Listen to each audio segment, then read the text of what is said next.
कुल जमाती हुर्रियत कॉन्फ्रेंस ने कश्मीरी अवाम पर जोर दिया है कि वो भारतीय जनता पार्टी के ज़ेर क़यादत फस्ताई हुकूमत के मकामी आलाकारों पर कड़ी नज़र रखें जो इलाके में राष्ट्रीय स्वयं सेवक संघ या RSS के हिंदुत्व एजेंडे को आगे बढ़ाना चाहते हैं। हुर्रियत कॉन्फ्रेंस से वाबस्ता इकाइयों Jammu Kashmir democratic freedom party, Jammu Kashmir people's league, Jammu Kashmir Muslim league, तहरीक हुर्रियत जम्मू कश्मीर और जम्मू कश्मीर डेमोक्रेटिक हुर्रियत फ्रंट ने श्रीनगर में जारी अपने बयानात में कहा है कि कश्मीर के गद्दारों और बीजेपी और RSS के हाशिया बरदारों से सरफ नजर जम्मू कश्मीर की जोग्राफियाई सालमियत और मजहबी शनाख्त के लिए संगीन खतरे का बाइस है। उन्होंने कहा है कि किसी भी फर्द या गुरोह को कश्मीरियों के नाकाबिल तनसीख हक के खुद इरादियत के हुसूल के लिए दी गई बेमिसाल कुर्बानियों को जाया करने की इजाजत नहीं दी जाएगी। भारत ने ज़राअत के शोबे में ताउन के नाम पर अक़वाम मुत्तहिदा की तरफ से तस्लीम शुदा मुतनाज़ इलाके जम्मू कश्मीर में इसराइल को मुकम्मल रसाई दी है जो कश्मीरियों, पाकिस्तानियों और आलमी अमन के लिए खतरे की घंटी है।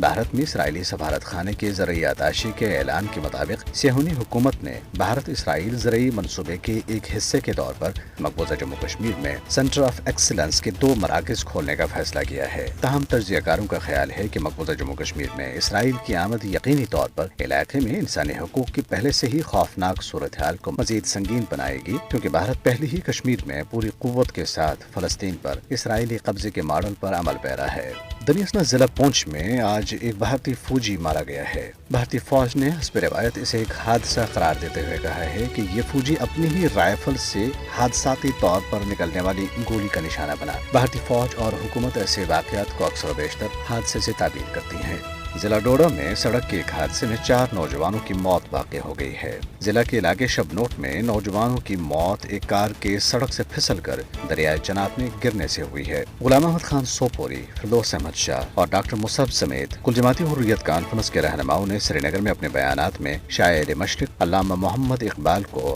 आज उनके यौम पैदाइश पर शानदार खराज अक़ीदत पेश किया। कश्मीर मीडिया सर्विस की तरफ से जारी करते एक तज्ज़ियाती रिपोर्ट में कहा गया है कि 9 नवंबर जूनागढ़ के लिए यौम सयाह का दर्जा रखता है, क्योंकि भारत ने 1947 में इसी रोज बैनुल-अक़वामी क़वानीन की खुली खिलाफ वर्जी करते हुए अपनी फौजें जूनागढ़ में उतार कर मुसलमान हुक्मरानों की रियासत पर जबरी कब्जा कर लिया था। जूनागढ़ रियासत पाकिस्तान का हक है, क्योंकि रियासत के उस वक्त के गवर्नर नवाब मोहब्बत खान ने 15 सितंबर 1947 को नजरिए पाकिस्तान के मुताबिक इल्हाक़ के माहिदे पर दस्तखत कर लिए थे।